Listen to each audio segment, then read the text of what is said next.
Okay guys, what's up?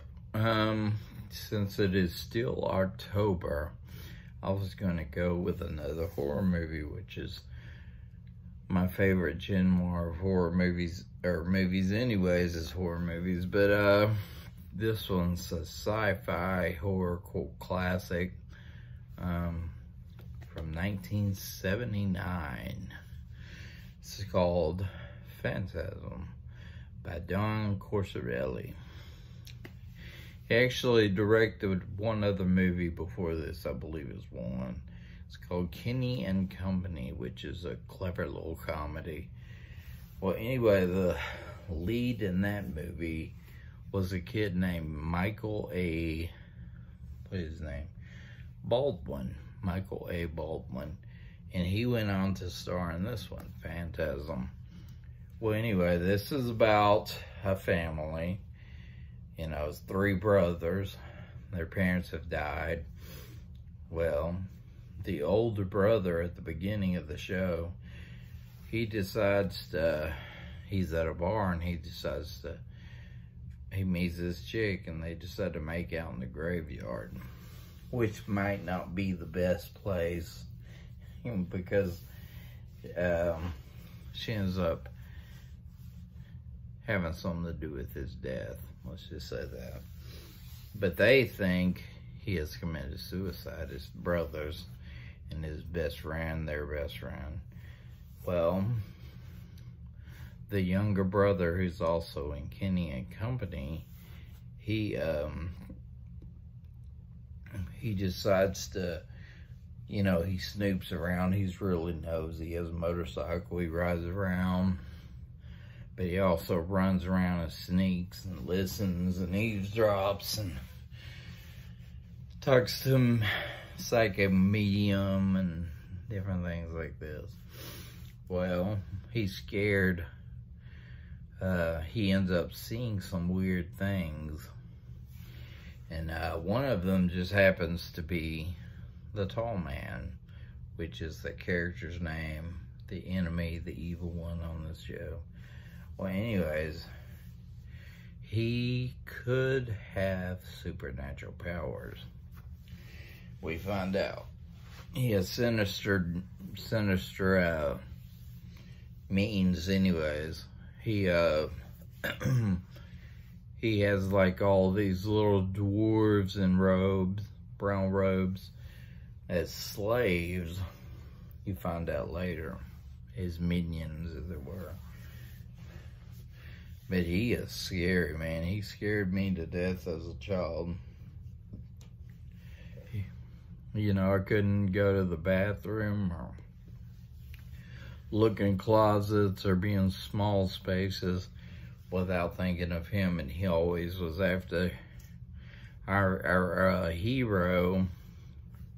And he was always like, boy.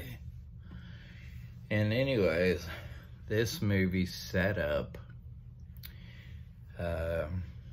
for a lot of generations. Don Corsorelli has made 5 of these.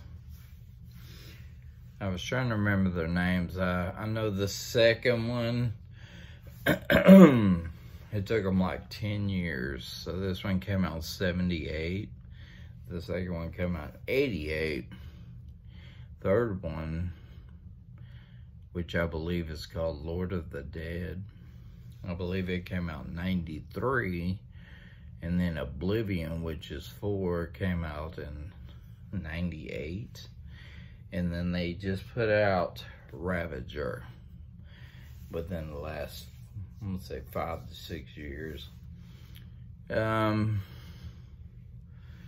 first 3 are fun.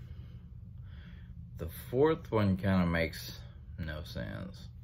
And the last one, Ravager, it actually brings the brothers, the actors that play the brothers and the friend, all back together. So anyways, but let me digress here. So Phantasm. The kid, he ends up seeing stuff he shouldn't see. And this Tall Man realizes this kid's a menace. he's gonna have to kill him, do what he does. So he's after him, and he's after his older brother and the best friend.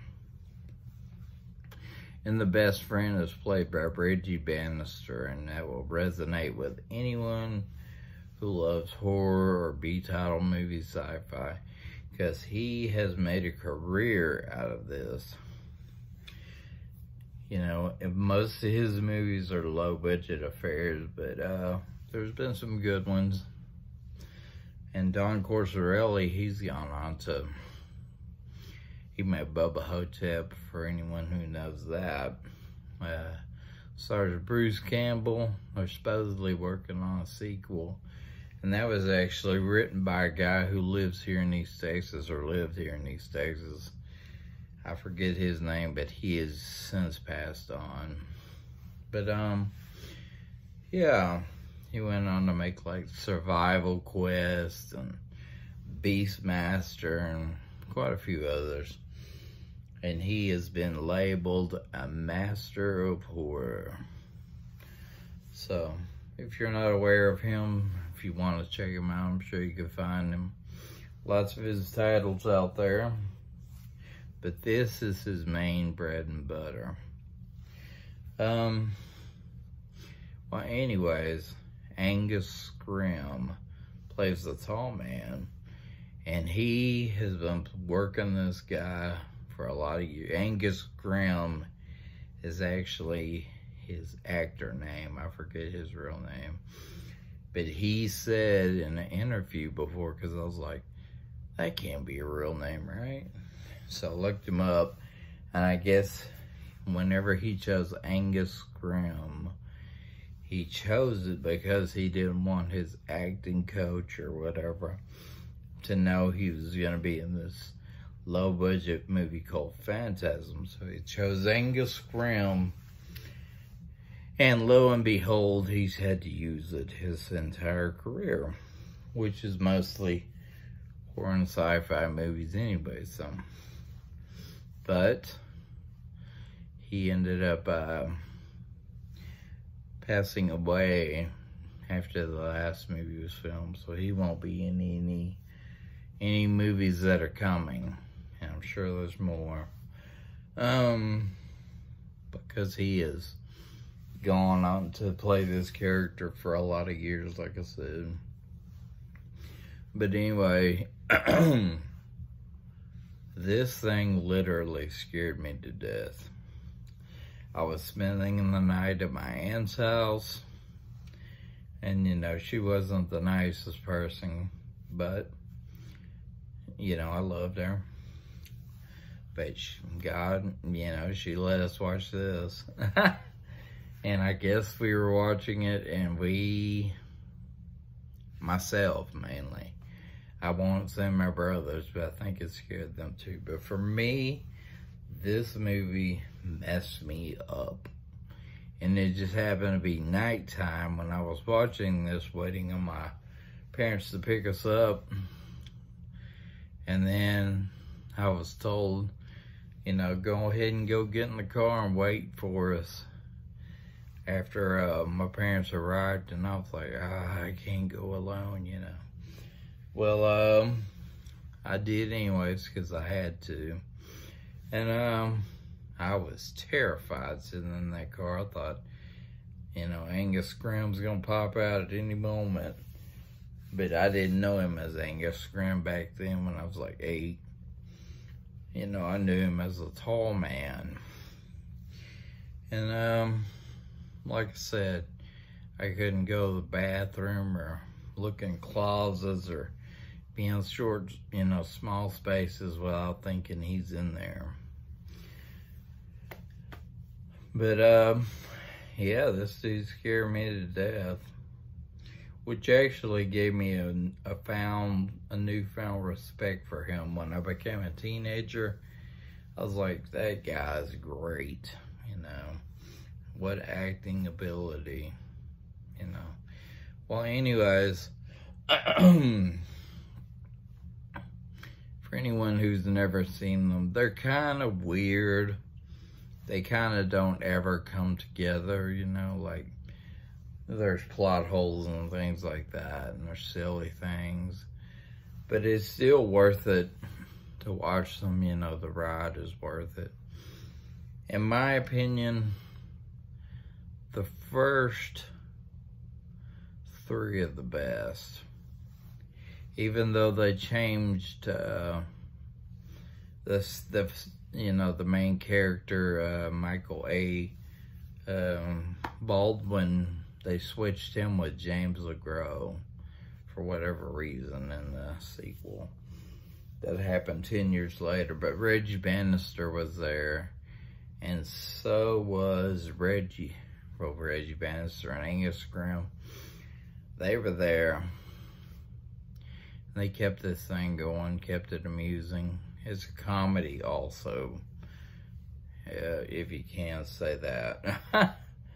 But it's definitely got some kind of morose things in it, but you know, that kind of draws me in. And the third one, it's him and Reggie Bannister, and Michael A. Smith comes back. And it's him and Reggie, and they're just driving around town to town because this tall man, he empties graveyards and turns all these people that were in their graves. If I remember right, he like turns them into slaves. He like shrinks them down. Not that tall, but you know, like 4 foot or something. 3. And he has them, you know, coming in to and fro. They're going into like another dimension or something. Never really pans out to where you understand fully. And I've seen these movies a number of times. But anyways, if you're looking for something interesting to watch, you know, give the first one a chance. They just remastered it. Looks fabulous. Sounds great. But like I said, they're kind of strange, but worth a watch if you're after something strange or fun, or you know, it's definitely kind of got a brotherhood feel to it, you know, but definitely worth watching. Even if you're a girl, I'm sure you'll find something appealing about her, woman or whatever. You know, filmed in the 70s, so they got the whole 70s feel to the whole thing. And I love their ride, man. I love their car in the movie. But anyways, hopefully you found this worthwhile. You know, like I said before, you know, draw me a line in the comments. Tell me anything else you'd like me to watch or review, because I've seen a lot of movies. And also, and if I haven't seen it, I'll seek it out and watch it. I watch a lot of movies, comedies included, you know, any of it. But also do, you know, poetry, spoken word, whatever. So if that interests you, look at my other videos, and maybe you'll find something amusing to entertain yourself. I have books available, 4 books of poetry, and I have a spoken word album called Time Spent Alone, Volume 1, which you can find on like Spotify, iTunes, Amazon Music, you know, Pandora, all that jazz. Anyway, thanks guys.